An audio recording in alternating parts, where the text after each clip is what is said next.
right, Happy New Year, everyone. Happy New Year. Good afternoon.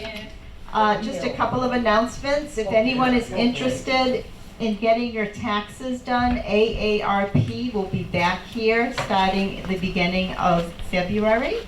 Call us and make an appointment. So they'll be here every Monday in the morning, and they'll help you to file your taxes. That's free of charge. So you do not have to be a member of AARP, but those appointments are filling up fast. So give us a call as soon as you can. Also, the January newsletter, on the back, there is the membership for the Uxbridge Elderly Connection. So that's the membership for yearly membership, $5. So don't forget to put in your membership for that.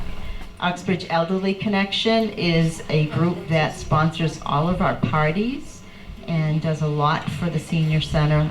It's all a fundraising program that we do. We do our yearly golf tournament, and all those funds come back to you, come back into the center. So we are grateful for them to help us out. Sally, do you have anything? I get to use those funds to Yes, you do do. crafts with you guys. So it works out for me as well. Yep. We get to ask them for money, so it's great. We started with crafts. Look, we've got 2 little crafts on the board over there.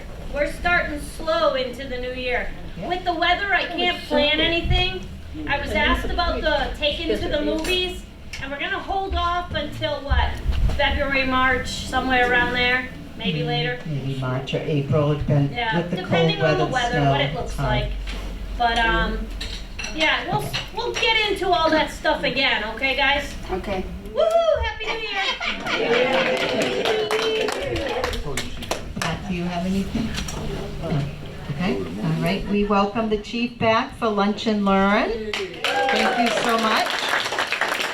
And he'll be introducing our speaker shortly. All right. So let's do a moment of silence before lunch.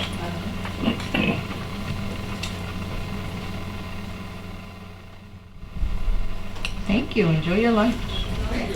Hello, ladies and gentlemen. Thank you for coming to another Lunch and Learn. My name is Chief Montminy. I've already been introduced to almost everybody here. Thank you for having me back. I have a great guest speaker.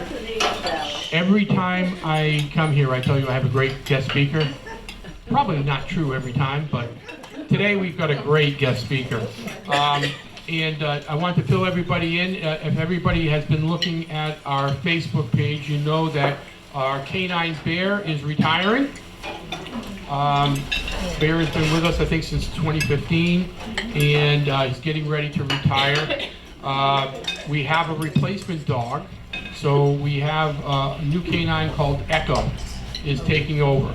So Echo just got out of the Canine Academy, and he's going to be taking over. Well, actually, he already has taken over. We're going to have a little retirement party coming up for Bear, and we purchased a cake that's for dogs. There's a bakery out there that makes cakes for dogs. Anyway, so we're going to get him his own cake, and we're going to say goodbye to Bear, and we're going to give people an opportunity to say their final farewell. Bear is going to become a pet. So the handler is going to take Bear home, and Bear is going to become the family pet. So hopefully he'll have a good retirement. So today I have the pleasure of introducing to you Gabby Cohen. Gabby is our department's co-response clinician, and she's going to explain to you what a co-response clinician is. But basically, she works for the police department here in Uxbridge and also in Millville and Blackstone. And she responds to calls for service with the police, not after, but with the police, whenever we have a call that may be appropriate for someone with her skills. So she'll explain to you what her education is and tell you about what she does. And so I'd like to turn it over to Gabby. Thank you.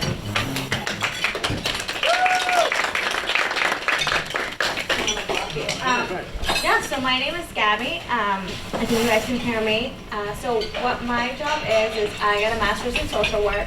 So I'm a social worker, and I work with Uxbridge, Blackstone, and Melville. I work with the police departments whenever we get calls that have to do with mental health. So that can range from someone being super stressed out and needing someone to talk to in that moment, for someone who might actively be homeless and need resources in that moment.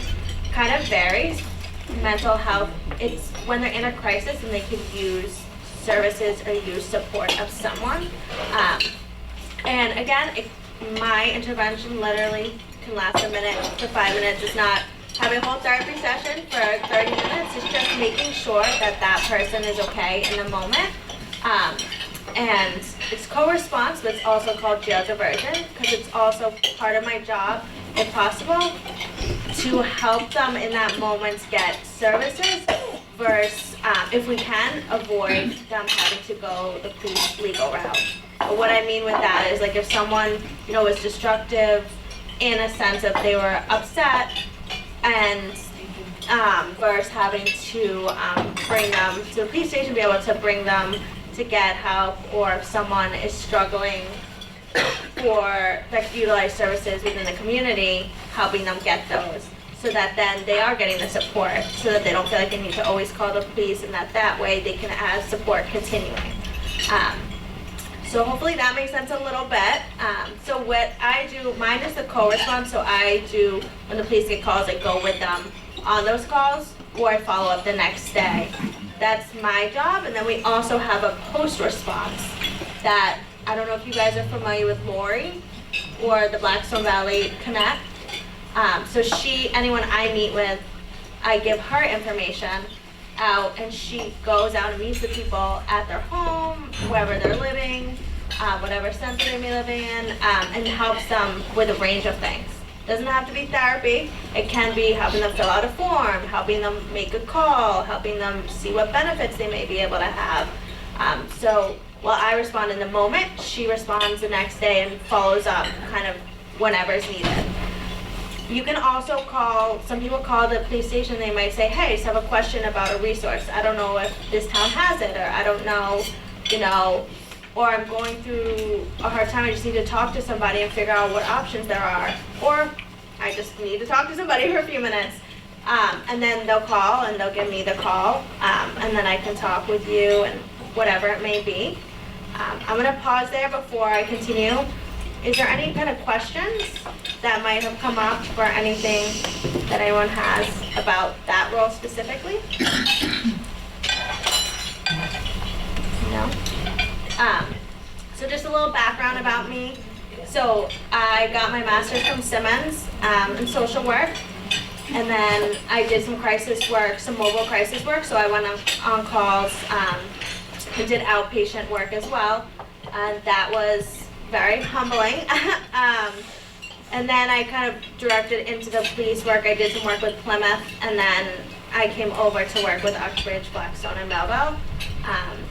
Again, I'm in Uxbridge about 2 out of 5 days, and then I'm in the other departments as well. But if there's anything that ever comes up, or if there's anything that y'all ever need, or anything like that, you can always call. Even if it's just about resources, I'm sure you guys have someone in the senior center that helps you with the resources.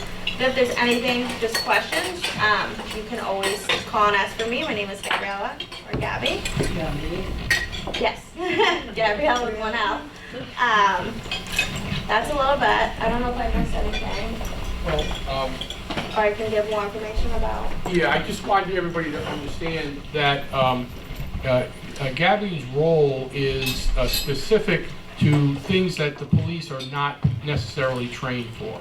So everybody understands that when people call 911, they call the police for absolutely everything, but they don't know who else to call. So if it's a situation, let's say it's a mental health problem, or a suicide attempt, or a notification of death, or something like that, that we're not particularly suited to, Gabby's available to take on that responsibility actively during the call instead of a day or a week later. So the value is that a lot of times the police get called to things like a party acting out of control, only to find out that it's an individual with Down syndrome or something like that.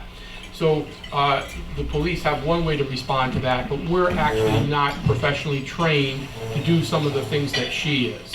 So her goal is to help people avoid police incarceration, because a lot of the things that we deal with are not really crimes, they're more social or mental health issues.